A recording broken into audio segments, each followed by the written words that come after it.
오늘 우리가 같이 은혜 받으실 하나님의 말씀은 시편 72편 1절에서 20절까지 말씀입니다. 제가 가지고 있는 성경은 구약성경 853페이지입니다. 시편 72편 1절에서 20절까지 찾으셨으면 우리 같이 천천히 합독하겠습니다. 하나님이여, 주의 판단력을 왕에게 주시고 주의 공의를 왕의 아들에게 주소서.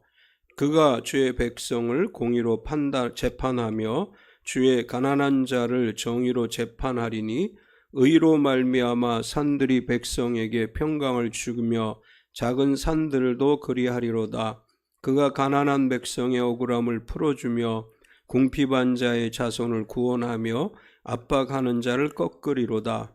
그들이 해가 있을 동안에도 주를 두려워하며 달이 있을 동안에도 대대로 그리하리로다. 그는 벤풀 위에 내리는 비같이 땅을 적시는 소낙비같이 내리리니 그의 날에 의인이 흥왕하여 평강의 풍성함이 달이 닿을 때까지 이르리로다. 그가 바다에서부터 바다까지와 강에서부터 땅끝까지 다스리리니 광야에 사는 자는 그 앞에 굽히며 그의 원수들은 티끌을 핥을 것이며 다시스와 섬의 왕들이 조공을 바치며 스바와 시바 왕들이 예물을 드리로다. 모든 왕이 그의 앞에 부복하며 모든 민족이 다 그를 섬기리로다. 그는 궁핍한 자가 부르짖을 때 건지며 도움이 없는 가난한 자도 건지며 그는 가난한 자와 궁핍한 자를 불쌍히 여기며 궁핍한 자의 생명을 구원하며 그는 생명을 압박과 강포에서 구원하리니 그들의 피가 그의 눈앞에서 귀히 여김을 받으리로다. 그들이 생존하여 스바의 금을 그에게 드리며 사람들이 그를 위하여 항상 기도하고 종일 찬송하리로다. 산꼭대기의 땅에도 곡식이 풍성하고 그것의 열매가 레바논같이 흔들리며 성에 있는 자가 땅에 풀같이 왕성하리로다. 그의 이름이 영구하며 그의 이름이 해와 같이 장구하리로다. 사람들이 그로 말미암아 복을 받으리니 모든 민족이 다 그를 복되다 하리로다. 홀로 기이한 일들을 행하시는 여호와 하나님 곧 이스라엘의 하나님을 찬송하며 그 영화로운 이름을 영원히 찬송할지어다. 온 땅에 그의 영광이 충만할지어다. 아멘 아멘. 이새의 아들 다윗의 기도가 끝나니라. 아멘. 우리 찬송가 38장 찬양하시고 말씀 나누겠습니다.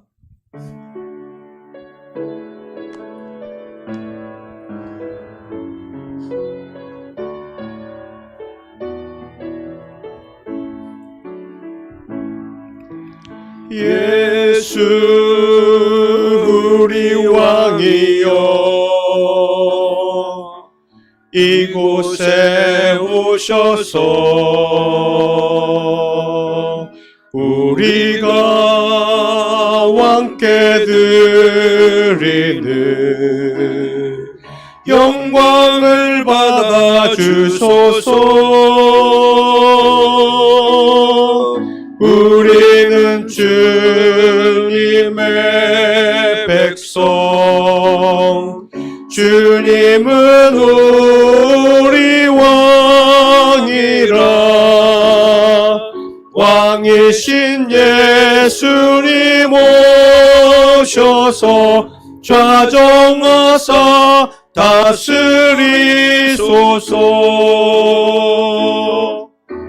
예수 우리 주시여, 이곳에 오셔서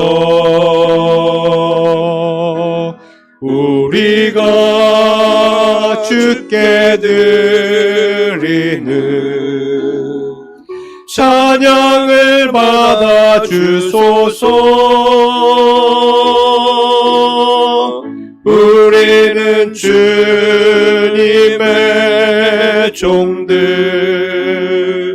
주님은 우리 주시라. 주 대신 예수님 오셔서 이 찬양을 받아주소서. 아멘. 우리 서로 환영하겠습니다. 주님의 이름으로 당신을 환영합니다. 앞뒤 옆 사람을 박수로 환영하겠습니다. 주님의 이름으로 환영합니다. 우리 서로 축복하겠습니다. 몸은 건강하게, 마음은 평안하게, 삶은 행복하게. 요번 주 굉장히 추운 날이 있었죠. 눈도 많이 오고 다행히 비가 와서 다 눈이 녹아내렸는데 이제 겨울입니다. 추운 날씨 속에서도 우리 참빛 모든 가족이 건강하고 평안하고 행복한 하루하루 되시기를 축원합니다. 아멘. 주보에 있는 걸 읽어드리겠습니다. 기도의 기적. 미국의 한 병원 문 앞에 버려진 아이가 있었습니다. 아이는 정신지체에 뇌성마비라는 장애가 있었고 감염으로 두 눈까지 실명된 상태였습니다. 버려진 아이의 상태를 확인한 의사들도 아이가 곧 죽을 거라고 예상했습니다. 이렇게 세 가지 중증 장애를 가진 아이를 맡아서 키울 사람을 찾는 일도 불가능했습니다. 그러나 가여운 아이의 소식을 들은 은퇴한 간호사가 자기의 집으로 데려가 돌보겠다고 자청했습니다. 혼자서 음식을 먹을 수도 없는 아이를 위해 간호사는 튜브로 우유를 먹이고 아이의 온몸을 주무리며 하나님께 기도했습니다. 하나님이 이 아이에게도 하나님의 계획이 이루어질 줄 믿습니다. 아이를 살려주시고 꼭 하나님을 찬양하는 사람이 되게 해주세요. 하나님은 이 간절한 기도에 응답하셨습니다. 이유식을 씹지도 못하던 아이는 5살이 되면서 손가락을 움직였고 15살이 되면서 걸을 수 있었습니다. 그리고 16살 때 한 번 들은 음악을 그대로 피아노로 연주하는 믿을 수 없는 천재성을 보였습니다. 기적의 피아니스트라 불리는 레슬리 램키를 만든 것은 하나님께 기도하면 반드시 들어주실 것을 믿고 포기하지 않았던 사랑이 충만한 한 여인이었습니다. 램키가 피아니스트로 데뷔한 날 언론은 메이 부인의 사랑과 기적이라는 기사를 실었습니다. 사랑은 생명을 살리고 기도는 기적을 이룹니다. 하나님이 주신 마음으로 이웃을 사랑하며 무엇보다 간절히 기도하십시오. 주님 나를 위해 그리고 가족과 이웃을 위해 항상 기도하게 하소서. 아멘. 기도는 기적을 이루는 분명한 능력이 있음을 믿습니다. 오늘은 대림절 2025년 두 번째 주일입니다. 대림절 두 번째 주일의 주제는 회개라고 하고 우리가 첫 번째 주제는 기다림 또는 소망이 주제였다고 얘기했죠. 두 번째 주제는 전통적으로 회개 또는 준비 혹은 평화를 주제로 삼습니다. 오늘 대림절 두 번째 주의 초의 색깔은 연보라색이죠. 대림절 둘째 주일은 오늘 회개와 준비 그리고 평강을 누림을 기다리는 의미가 있다 이렇게 말할 수 있는데 오늘 대림절 두 번째 주에 우리가 함께 나눌 말씀은 시편 72편으로서 이렇게 소개를 합니다. 솔로몬의 시라고 되어 있습니다. 그런데 마지막 절에 가서 보면 절 뒤에 보면 이새의 아들 다윗의 기도가 끝나니라. 그래서 이 두 표현으로 인해서 약간 혼돈을 일으킬 수 있습니다. 이것은 솔로몬의 시인가 다윗의 기도인가? 이것에 대해서 두 가지 견해가 있습니다. 어떤 학자들은 이 시가 다윗의 시로서 자기 아들 솔로몬을 위해 기도한 것이다 이렇게 해석하는 사람이 있고 그래서 다윗의 기도가 끝나니라고 말을 했다 이제 이렇게 주장하는 학자들이 있는 반면에 대부분의 학자들은 이 시는 다윗의 시라기보다는 솔로몬의 시가 맞다는 견해를 보이고 있습니다. 이제 왜냐하면 이 시를 보면 다윗의 시 속에 나타났던 표현들이 거의 없다고 하는 것입니다. 다윗의 시는 다윗만의 독특한 문체나 단어들을 사용하는데 이 72편에서는 그런 것이 나타나지 않는다. 또 이 시에서는 잠언의 내용과 비슷한 표현들이 많이 등장을 한다. 그래서 이것은 솔로몬의 시가 맞다. 그러면 왜 마지막 구절에 다윗의 기도가 끝났다라고 기록을 했을까? 이것에 관해서는 이제 우리가 시편은 이 어느 날 갑자기 사람들이 쓴 것을 그 사람들이 알아서 시편이라고 하는 이 성경으로 모아놓은 것이 아니라 편집자들이 시를 모아놓은 것입니다. 유대 히브리인들이 써놓은 시, 다윗이나 솔로몬이나 아삽이라든지 이런 사람들이 쓴 시가 방대했었는데 그 자료들을 수집해서 이 시편을 하나의 시편으로 엮었어요. 그래서 시편을 보면 1편에서 150편까지 되어 있지만 우리가 시편을 이렇게 쭉 읽어보면 제1권, 2권, 3권, 4권, 5권 이렇게 분리되어 있는 걸 보게 돼요. 이 72편은 2권의 마지막이고 73편부터는 3권이 시작됩니다. 그래서 이 시편을 모아서 편집한 사람들은 나름대로 기준을 세워서 이 시편을 편집을 했고, 그리고 마지막에 왜 다윗의 기도가 끝났다라고 그렇게 표현을 했는가 하면 시편의 전체적인 내용은 크게 두 가지를 담고 있는데 찬양과 기도를 담고 있다. 그래서 다윗의 기도가 끝나니라 이렇게 표현한 것으로 대부분의 학자들은 보고 있습니다.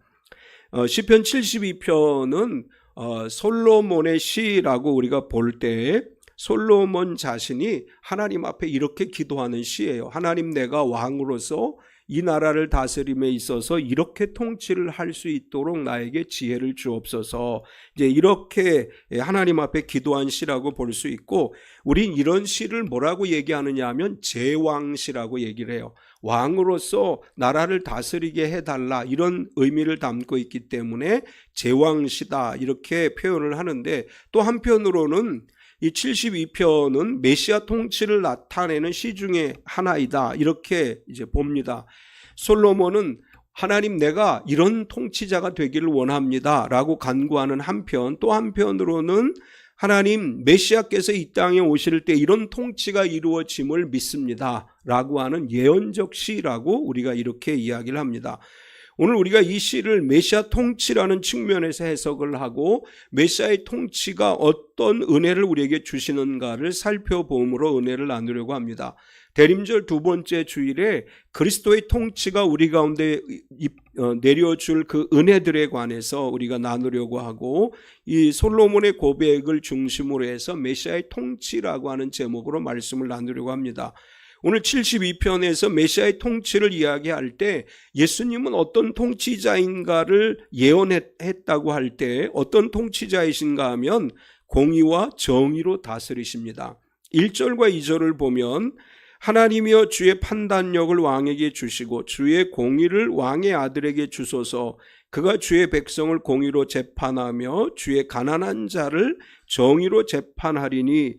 이제 이것은 솔로몬의 기도라고 설명을 했죠. 솔로몬이 하나님 앞에 이렇게 기도를 해요. 하나님, 내가 왕으로서 이 나라를 다스림에 있어서 정의와 공의로 이 나라를 다스리게 해 주옵소서. 그리고 왕의 아들들, 이제 고대 시대의 왕권은 자손들에게 내려서 이렇게 이어져 내려갔죠. 그러니까 솔로몬이 내 자녀들이 왕이 됐을 때도 이와 같은 통치를 하게 주옵소서 이렇게 기도한 것으로 볼 수 있습니다. 여기서 판단력이라고 하는 단어가 등장을 하는데, 이 판단력이라고 하는 단어의 히브리어는 미슈파티라고 하는 단어를 쓰는데, 이것은 통치자가 백성들을 공의로운 법 집행을 할 수 있게 해 주옵소서. 그러니까 내 감정에 따라서 법 집행을 하는 것이 아니라 공의롭게 법 집행을 해서 백성을 잘 다스리게 해 주옵소서. 또 이 공의라고 하는 단어는 체데크라고 하는 히브리어를 쓰는데 올바른 관계와 도덕적 정의를 의미하는 것입니다. 세상의 왕의 권세가 세습되더라도 내 자손들이 하나님을 의지해서 공의와 정의로 나라를 다스리게 해 주옵소서 이렇게 기도하는 것이고, 이제 이 공의를 통해서 그가 주의 백성을 공의로 재판하고 주의 가난한 자를 정의로 재판하리니라고 솔로몬은 기도를 했습니다. 우리 솔로몬의 일천번제의 이야기를 잘 알죠. 솔로몬이 일천번제를 드리고 나서 하나님이 물어봤어요. 솔로몬아, 내가 너에게 무엇을 주랴? 그랬더니 솔로몬이 이렇게 기도했죠. 하나님, 내가 이 백성을 잘 다스릴 수 있는 지혜를 주옵소서. 이 백성을 잘 다스리는 지혜라고 하는 것을 정의와 공의라고 해석할 수 있습니다. 내가 이 백성들을 다스림에 있어서 감정에 치우치지 않고 한쪽에 치우치지 않고 공평하고 정대하게 이 나라를 다스리게 해 주옵소서. 솔로몬이 이렇게 기도했습니다. 뿐만 아니라 내가 이렇게 통치하게 해 주옵소서라고 했을 뿐만 아니라 솔로몬은 메시아로 오실 그리스도의 통치는 정의와 공의로 다스리신다, 이런 예언의 말을 이 시 속에 담아 넣습니다. 역사를 보면 정의와 공의는 한계에 부딪히게 되죠. 아무리 공의로운 왕이라고 해도 결국은 자기 자신의 판단에 의해서 때로는 정의와 공의가 이제 제대로 지켜지지 않을 때도 있습니다. 그러나 예수님은 사람을 외모로 취하지 않으시고 하나님의 말씀의 정신인 사랑과 정의를 따라서 판단하시고 정의와 공의로 다스리시는 영원한 하나님 나라를 이루시는 분이십니다. 우리의 삶에 그리스도의 통치가 임하기를 바란다면 우리가 속해 있는 가정과 일터와 삶의 터전에서 우리도 정의와 공의를 위해 살아가는 삶을 살아야 됩니다. 우리가 거짓을 일삼고 불의를 일삼는다면 진정한 그리스도인의 모습이 아니고 그리스도의 오심을 기다리는 올바른 성도의 모습이라고 할 수 있습니다. 두 번째는 억울함을 풀어주시고 압제자를 꺾으신다, 이렇게 솔로몬은 노래합니다. 4절을 보면 그가 가난한 백성의 억울함을 풀어주며 궁핍한 자의 자손을 구원하며 압박하는 자를 꺾으리로다. 이 구절을 공동번역 성경으로 보면 이렇게 번역을 했습니다. 백성을 억압하는 자들을 쳐부수고 악한 자들의 권리를 세워주며 빈민들을 구하게 하소서, 이렇게 번역했습니다. 이 메시아의 통치는 어떤 것이냐 하면 공의로운 심판을 할 뿐만 아니라 가난하고 궁핍한 자, 사회적으로 억압을 당하는 압제받는 자들에게 하나님께서 그들을 건져주시고 그들을 압박하는 자들을 꺾어버리신다. 공동번역은 조금 과격하게 번역을 했죠. 억압하는 자들을 쳐부수고 이런 표현을 썼는데, 메시아는 그리스도의 통치는 억압받는 자, 가난한 자, 억울함을 당하는 자들을 구원하시며 그들을 압박하는 자들을 꺾으시는 통치다. 이 솔로몬은 이렇게 노래했습니다. 세상은 여전히 불의와 억압이 존재하고 영적으로 사탄의 압제 아래 있다고 할 수 있습니다. 대림절을 맞이해서 우리 구주 예수 그리스도의 그 부활의 은혜로 사탄의 권세를 예수님이 깨뜨렸음을 믿고 예수 그리스도의 이름으로 우리가 이 모든 억압으로부터 자유로워지기를 위해서 기도해야 될 것입니다. 우리의 주변에 억울한 일을 당하거나 억압받는 이웃을 볼 때 참된 왕이신 그리스도께서 이 문제를 해결해 주시기를 우리가 기도해야 돼요. 우리가 중보 기도한다라고 많이 표현을 하죠. 우리가 다른 사람을 위해 중보하며 기도할 때 같은 믿음의 사람들만을 위해서 기도하는 것이 아니고 우리 주변에 있는 억울한 일을 겪는 사람, 소외된 이웃들, 이런 사람들을 위해서 기도해야 돼요. 주님께서 이 억울한 일을 당하고 소외된 사람들에게 은혜를 주셔서 그들을 이 모든 절망 속에서 건져 주옵소서, 이런 기도가 우리의 중보 기도 안에 포함되어져 있어야 됩니다. 예수님은 또한 가난하고 궁핍한 자의 생명을 구원하신다, 이렇게 솔로몬이 노래했습니다. 12절에서 14절까지를 보면 그는 궁핍한 자가 부르짖을 때 건지며 도움이 없는 가난한 자도 건지며 그는 가난한 자와 궁핍한 자를 불쌍히 여기며 궁핍한 자의 생명을 구원하며 그들의 생명을 압박과 강포에서 구원하리니 그들의 피가 그의 눈앞에서 존귀히 여김을 받으리로다. 여기 보면 세 가지 중요한 단어가 있어요. 가난한 자라고 하는 단어는 헬라어로 에비온이라고 하는 단어인데 이 단어가 갖는 의미는 의지할 것이 없는 자라고 하는 뜻이에요. 단지 물질적 가난을 이야기하는 것이 아니라 세상에 아무도 도와줄 사람이 없는 사람, 이런 사람이 에비온이라고 하는 이제 표현을 쓴 것이고, 궁핍한 자라고 하는 이 단어는 히브리어로 달이라고 하는 단어를 쓰는데 이것은 사회적 약자, 힘을 잃은 자라고 하는 뜻을 가지고 있습니다. 여기서 구원하다라고 하는 말은 히브리어로 야샤라고 하는 단어를 썼고 이 단어는 건져내다, 해방시키다라는 의미를 갖습니다. 메시아는 단순히 불쌍히 여기고 돕는 분이다라는 의미가 아니고 약자를 억압으로부터 해방시켜 주시고 절망에 빠져있는, 의지할 것이 없고 힘이 없는 자들에게 그들에게 다가가서 생명을 건지시는 구원자이시다, 그런 의미로 솔로몬이 노래했습니다. 세상의 통치자는 강자나 부자에게 편중된 것과 달리 메시아의 통치는 가난하고 소외된 자들에게 집중되어 있고, 메시아는 고통을 당하는 사람들을 불쌍히 여겨주시고 단순히 물질적인 문제가 아니라 생명 자체를 구원하시고 모든 가난하고 억압받는 사람들에게 자유를 선포해 주시는 분이십니다. 예수님께서 공생의 사역을 시작하시면서 선포하신 말씀을 보면 누가복음 4장 18절에 예수님이 이렇게 선포하셨습니다. 같이 읽겠습니다. 주의 성령이 내게 임하셨으니 이는 가난한 자에게 복음을 전하게 하시려고 내게 기름을 부으시고 나를 보내사 포로된 자에게 자유를, 눈먼 자에게 다시 보게 함을 전파하며 눌린 자를 자유롭게 하고. 예수 그리스도의 공생의 선언이에요. 나는 이 땅에 성령의 기름 부음을 받고 와서 복음을 전하는데, 나는 가난한 자들에게 이제 복음을 전하게 해서 포로된 자에게는 자유를, 눈먼 자는 다시 보게 함을, 눌린 자는 자유롭게. 이것이 그리스도의 사역의 이제 목표라고 예수님께서 친히 말씀하셨고, 예수 그리스도의 공생의 사역을 통해서 이러한 역사가 실제로 이루어졌습니다. 죄와 가난 속에 있는 영혼을 불쌍히 여기사 십자가를 통해 우리를 구원하셨고, 질병으로 고통당하는 이들을 치료하시고, 마음의 불안과 염려를 누리는 사람들에게 자유를 주사 평안하게 하시고 하나님의 은혜를 누리게 하셨습니다. 대림절을 맞이해서 우리 자신이 그리스도의 보혈로 구원받은 성도가 될 뿐 아니라 우리도 주님이 우리에게 베풀어 주신 사랑을 세상을 향해서 나누고 베풀며 이 대림의 계절을 지내야 될 줄 믿습니다.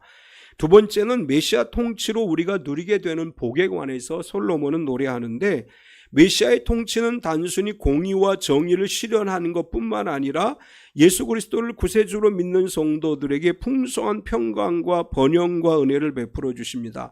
우리가 지난주에 이사야의 말씀을 나누었는데, 이사야 선지자가 칼을 쳐서 보습을 만든다 이런 말씀을 했지요. 그리스도가 다스리시는 곳에는 칼을 쳐서 보습을 만드는 것과 같은 역사가 일어나게 되는데, 예수 그리스도를 나의 구세주로 믿고 그분이 나의 왕이심을 믿을 때 우리가 누리게 되는 복은 백성에게 평강을 주신다 이렇게 말씀을 해요. 3절을 보면 의로 말미암아 산들이 백성에게 평강을 주며 작은 산들도 그리하리로다. 이 말씀은 공의로운 통치의 즉각적인 결과를 보여주는 것입니다. 예수 그리스도가 공의로운 통치를 하면 산들 속에서도, 작은 산들 속에서도, 이 말은 우리가 살아가는 모든 삶의 영역에서 하나님이 주시는 평강이 우리에게 임하게 된다. 단순히 전쟁이 없다가 아니라 삶의 모든 영역에서 하나님과의 관계 안에서 회복된 상태를 의미하는 것이고, 만물이 조화와 번영을 이루는 것을 이야기합니다. 산과 작은 산은 자연 환경을 상징하는 것이고, 메시아의 통치는 자연 만물까지도 평화와 질서를 회복시킬 것임을 예언한 것입니다. 우리가 성경을 읽으면 성경이 이렇게 말하죠. 아담과 하와가 죄를 지음에 땅이 저주를 받았다. 성경은 이렇게 이야기를 합니다. 인간이 죄를 지음으로 말미암아 자연 만물까지도 이제 저주를 받아서 우리에게 온갖 악한 것들을 내게 되는데, 그리스도께서는 그리스도의 보혈로 말미암아 땅을 고치시는 분이시고 만물이 평강을 누리게 되는 것입니다. 역대하 7장 14절을 보면 내 이름으로 일컫는 내 백성이 그들의 악한 길에서 떠나 스스로 낮추고 기도하여 내 얼굴을 찾으면 내가 하늘에서 듣고 그들의 죄를 사하고 그들의 땅을 고칠지라. 우리 주님이 우리를 고치시는 것은 나만 고치는 게 아니라 나의 삶의 영역을 고치신다고 하는 거예요. 내 삶의 영역이 저주받은 땅이었었는데 예수 그리스도의 보혈이 그 땅을, 이제 저주받은 땅을 보혈로 적셔주심으로 인해 고침받는 역사가 일어난다고 하는 것입니다. 죄로 인해 깨어진 관계가 새로운 질서가 이루어져서 그리스도의 통치 안에서 회복될 것이고, 우리가 그리스도를 왕으로 모실 때 우리의 삶 속에 하나님의 치유의 역사가 일어날 줄 믿습니다. 우리의 가정이 치유되고 우리가 살고 있는 삶의 자리들이 치유돼서 하나님이 주시는 평화와 복을 누리게 되는 역사가 일어나게 될 줄 믿습니다. 또 계속해서 이렇게 이야기합니다. 우리가 누릴 복에 대해서 의인이 흥왕하여 평강을 풍성히 누리게 된다. 5절에서 7절까지를 보면 우리 같이 읽겠습니다. 그들이 해가 있을 동안에도 주를 두려워하며 달이 있을 동안에도 대대로 그리하리로다. 그는 벤풀 위에 내리는 비같이 땅을 적시는 소낙비같이 내리리니 그의 날에 의인이 흥왕하여 평강의 풍성함이 달이 다할 때까지 이르리로다. 아멘. 메시아의 통치 기간을 얘기하면서 해와 달이 있을 동안에 라는 표현을 썼어요. 해와 달이 있을 동안에 라고 하는 말은 영원이라고 하는 말이에요. 영원토록 메시아가 우리를 다스리시는데, 그분이 다스리심은 예수 그리스도가 다시 오시는 재림의 날까지로 한정된 것이 아니고 그 이후에도 영원토록 우리를 다스리십니다. 솔로몬은 그분의 다스림으로 인해 누리게 된 은혜와 축복은 뱀풀 위에 내리는 비같이 임하고 땅을 적시는 소낙비같이 내린다는 표현을 했어요. 뱀풀 위에 비가 내리면 어떻게 돼요? 풀이 다시 자라요. 땅 위에 비가 내림으로 인해서 땅은 곡식이 잘 자랄 수 있는 환경이 조성되는 것입니다. 비와 소낙비는 은혜를 내려주시는 하나님의 그 은혜를 이야기하는 것이고, 그리스도가 통치하시면, 내가 예수님을 구세주로 믿고 내가 그리스도의 다스리심을 받으면 우리의 삶의 자리에 비와 소낙비가 적당히 내려서 우리의 삶에 하나님의 은혜가 넘치는 역사가 일어나게 될 줄 믿습니다. 여기 의인이 흥왕하여라고 하는 표현을 했는데, 흥왕이라고 하는 단어는 히브리어로 파라흐라고 하는 단어를 쓰는데, 이 흥왕이라고 하는 단어가 갖는 원래 의미는 꽃 피우다라고 하는 뜻이에요. 따라서 메시아의 통치는 악을 제어하는 것뿐만 아니라 하나님의 의가 꽃이 만개한 것 같이 아름다운 의의 꽃을 피워서 세상을 아름답게 변화시키는 통치이다, 그런 의미입니다. 우리가 예수님을 믿음으로 의롭다고 인정을 받게 되는 성도로 살아가게 되고, 우리가 살아가는 세상이 흥왕하는 아름다운 꽃을 피운 것과 같은 삶이 되어질 줄로 믿습니다. 그리스도의 통치는 핍박이나 강압이 아닌 성령의 은혜처럼 임하는 것이고, 이 은혜 아래서 우리는 의의 열매를 맺고 메시아가 가져오실 영원하고 풍성한 평강을 맛보게 될 것입니다. 대림절에 이 은혜의 왕을 사모하는 기간 동안에 주님을 사모하는 가정마다, 개인마다 하나님이 주시는 아름다운 꽃이 피어나는, 그래서 그 꽃으로 인해서 아름다움을 누리며 살아가는 복된 삶이 되시기 바랍니다. 계속해서 우리가 누릴 복에 관해서 풍성하고 왕성한 복을 누리게 된다. 16절에서 17절까지 그렇게 말씀을 합니다. 16절 17절 우리 같이 읽겠습니다. 산 꼭대기의 땅에도 곡식이 풍성하고 그것의 열매가 레바논같이 흔들리며 성에 있는 땅의 풀같이 왕성하리로다. 그의 이름이 영구하며 그의 이름이 해와 같이 장구하리로다. 사람들이 그로 말미암아 복을 받으리니 모든 민족이 다 그를 복되다 하리로다. 아멘. 이 말씀의 복이 임하기를 축원합니다. 산꼭대기의 땅에도 곡식이 풍성하며, 어느 나라나 산꼭대기는 농사 짓기에 적합하지 않아요. 산꼭대기에서 곡식이 잘 된다는 것은 하나님의 기적을 얘기하는 것입니다. 예수 그리스도 이름의 권세와 능력이 임할 때 불가능한 곳에서 가능한 역사가 일어난다, 그런 의미로 산꼭대기에도 곡식이 풍성하다, 이렇게 솔로몬은 노래했습니다. 또한 땅의 풀같이 성에 있는 자가 땅의 풀같이 왕성하리로다, 이 말은 사람들의 숫자가 늘어나서 이제 요즘 우리나라의 제일 걱정거리 중에 하나가 시골의 인구가 줄어든다고 하는 거죠. 이제 마을이 없어지기 시작을 해요. 빈집들이 막 엄청나게 많이 생겨나고, 어느 지역은 마을 전체가 이제 인구가 없는 마을이 되고, 이런 현상이 일어나고 있는데, 그리스도의 통치를 받는 곳은 사람들이 땅의 풀같이 왕성해지는 역사가 일어난다. 도시가 다시 살아나게 되고 다시 왕성해지게 된다. 사람들이 북적거리는 땅이 된다, 이런 의미입니다. 우리 찬비 성도의 삶 속에서 산꼭대기의 곡식이 풍성한 것처럼 불가능이 가능한 현실이 되고, 가족마다 하나님께서 풀과 같이 왕성하게 하시는 복을 누려서 하나님이 주시는 그 은혜 가운데서 모든 것에 부족함이 없고, 우리 하늘아버지는 우리에게 좋은 것을 주시는 분이신데 차고 넘치게 채워주시는 분이십니다. 그 은혜가 우리 가정들마다 임하시기를 축원합니다. 세 번째, 메시아 통치에 대한 우리의 응답에 관해서 솔로몬은 노래했습니다. 이제 우리가 메시아의 그런 다스리심을 받고 통치를 받는다면 우리는 어떻게 메시아에게, 그리스도에게, 예수님에게 어떻게 응답해야 되는가를 노래하고 있는데, 만민이 그를 섬긴다 이렇게 노래해요. 8절에서 11절까지를 보면 그가 바다에서부터 바다까지와 강에서부터 땅끝까지 다스리리니 광야에 사는 자는 그 앞에 굽히며 그의 원수들은 티끌을 핥을 것이며 다시스와 섬의 왕들이 조공을 바치며 스바와 시바 왕들이 예물을 드리리로다. 모든 왕이 그의 앞에 부복하며 모든 민족이 다 그를 섬기리로다. 솔로몬은 메시아의 통치가 바다에서 바다까지 강에서부터 땅끝까지라고 묘사했는데 이것은 온 나라와 온 민족을 통틀어서 그리스도의 통치가 그곳에 임하게 된다라고 하는 것입니다. 다시스는 서쪽을, 스바와 시바는 남쪽을 이야기하는 것인데 모든 왕들이 예물을 가지고 와서 이 메시아께 경배한다. 종말의 때에 그리스도가 다시 오실 때 모든 나라와 민족이 그리스도 앞에 무릎을 꿇어 그분을 섬기게 되는 역사가 분명히 일어날 것이라고 성경은 예언하고 있습니다. 우리의 왕이신 예수 그리스도는 온 우주 만물의 주인이시기 때문에 우리는 그분 앞에 경배하고 그분을 섬기고 그분을 나의 왕으로, 나의 주님으로 섬기며 살아가는 삶이 되어야 되고 모든 무릎을 그리스도에게 꿇는 역사가 일어나게 될 줄 믿습니다. 계속해서 모든 만민들이 찬송하고 기도한다 이렇게 노래해요. 15절을 보면 같이 읽겠습니다.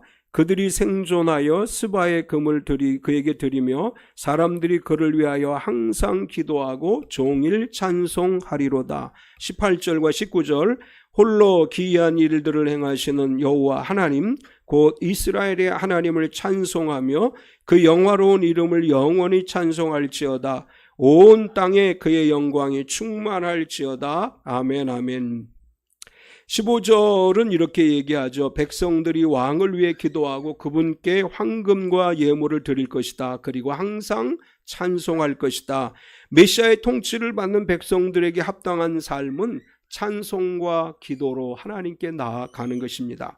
예수님이 나의 왕이시고 언제나 나의 삶을 지키시는 분이시기 때문에 우리가 찬송과 기도로 그분 앞에 나아가는 삶을 살아가야 될 줄 믿습니다. 아까 우리 예배 찬양할 때 제 마음속에 이런 생각이 들었어요. 우리가 이제 매일 주일 오전 예배 마지막 찬양은 우리 김태경 집사님이 작곡한 찬양을 부르죠.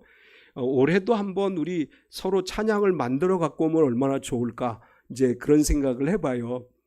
그 쉬워요. 아주 쉬워요. 가사만 쓰면 수노라고 하는 프로그램을 이용하시면 찬송을 만들어줘요. 두 곡까지 만들어줘요. 예, 그래서 한번 우리 송구 영신 예배 드릴 때 각자 찬양을 하나씩 만들어 와서 한번 불러보면 어떨까? 이제 그런 마음의 감동이 왔어요. 그래서 한번 도전해 보세요. 시편 성경 말씀을 그대로 거기다 이렇게 텍스트를 집어넣으면 텍스트를 집어넣은 대로 음악을 만들어줘요. 거기서 노래까지 불러줘요. 한국말로 다 불러줘요. 집에 가서 한번 다 시도해 보세요. 수노, SUNO라고 하는 프로그램인데 컴퓨터에서도 가능하고 핸드폰에서도 가능해요. 그래서 한 번씩 다 자기 찬양, 자기 곡을 한번 자기가 만든 곡을 만들어 가지고 근데 악보는 안 만들어줘요. 악보는 자기가 그려야 돼요. 악보 만드는 프로그램도 자꾸 찾아보고 있는데 이상하게 만들어줘요. 이 노래 악보를 만들어줘 그랬더니 이 악보를 그려주긴 그려줬는데 원래 음악은 좀 달라요. 이제 한번 찾아보고 있습니다. 어쨌거나 그렇게 한번 해봤으면 좋겠다. 하나씩 곡을 만들어 갖고 오셨으면 좋겠어요. 그래서 정말 내가 부르는 찬양, 내가 만든 찬양을 좀 불러봤으면 좋겠다. 우리가 새 노래로 여호와를 찬양하라 이 말은 매일 새로운 노래를 만들라는 얘기가 아니고 내가 새롭게 경험한 것을 하나님께 드린다. 그런 의미가 있어요. 우리가 살아오면서 매일매일은 아니더라도 새로운 경험을 하게 되죠. 새로운 은혜를 체험하게 되죠. 그것을 찬양으로 고백하는 게 새 노래예요. 같은 노래, 현재 있던 찬양을 사용하더라도 그 안에 나의 새로운 고백이 들어가면 그게 새 찬양이에요. 새 노래이고, 이제 마지막으로 그의 이름이 해와 같이 장구하리라. 17절을 보면 우리 같이 읽겠습니다. 그의 이름이 영구하며 그의 이름이 해와 같이 장구하리로다. 사람들이 그로 말미암아 복을 받으리니 모든 민족이 다 그를 복되다 하리로다. 아멘. 장구하다라는 말은 히브리어 눈이라고 하는 단어를 쓰는데 번성하다, 영원히 이어지다 그런 뜻이에요. 메시아의 통치는 영원합니다. 이 땅에 다시 오실 예수 그리스도는 우리의 영원한 통치자이십니다. 우리가 그분을 영원히 섬길 것이고 그분의 은혜를 영원히 누리게 될 것이다. 솔로몬은 이렇게 노래했습니다. 이 17절의 말씀은 빌립보 2장 10절에서 11절의 성취라고 할 수 있는데 우리 같이 한번 읽습니다. 하늘에 있는 자들과 땅에 있는 자들과 땅 아래에 있는 자들로 모든 무릎을 예수의 이름에 꿇게 하시고 모든 입으로 예수 그리스도를 주라 시인하여 하나님 아버지께 영광을 돌리게 하셨느니라. 아멘. 대림절 두 번째 주일을 맞이해서 우리의 왕이신 예수 그리스도를 나의 삶의 주인으로 모심으로 인해서 내 마음의 왕자를 그분께 내어드림으로 인해서 그분의 공의와 정의와 평강이 우리의 삶에 충만하게 임하고 그분께서 우리에게 베풀어 주신 은혜로 늘 충만한 삶을 살아가고 하나님께서 예수 그리스도를 이 땅에 보내주신 예수 그리스도의 성탄과 다시 오실 주님을 기쁨으로 기다리며 하늘의 복을 누리는 저와 여러분의 삶이 되시기를 축원합니다. 참 좋으신 하나님 감사합니다. 주님은 우리의 왕이시며 우리의 통치자이십니다. 주님은 영원토록 우리를 다스리실 하나님이십니다. 우리가 예수 그리스도를 나의 구세주로 나의 왕으로 모시고 살아가는 삶이 되게 하여 주시옵소서. 세상은 불의하고 거짓으로 가득 차 있습니다. 그러나 이 불의하고 거짓으로 가득 차 있는 세상 속에서 그리스도의 정의와 공의가 이루어지게 하시되 우리가 그 일들을 이루어가는 일에 작은 쓰임을 받게 하여 주시고 그리스도께서 우리에게 베풀어 주신 은혜를 세상에 증거하며 나누며 베풀며 살아가는 삶이 되게 하여 주시옵소서. 사랑하는 주님, 주님이 다스리심에 우리 참비 성도들이 아름다운 꽃을 피움과 같이 하나님의 아름다운 은혜와 복이 임하게 하여 주시고 산꼭대기에서 곡식이 자란고 풍성한 열매를 거둔과 같이 불가능한 일이 가능한 현실이 되게 하시고 하나님 안에서 풍성한 복을 누리는 복된 삶이 되게 하여 주시옵소서. 예수님의 이름으로 기도드리옵나이다. 아멘.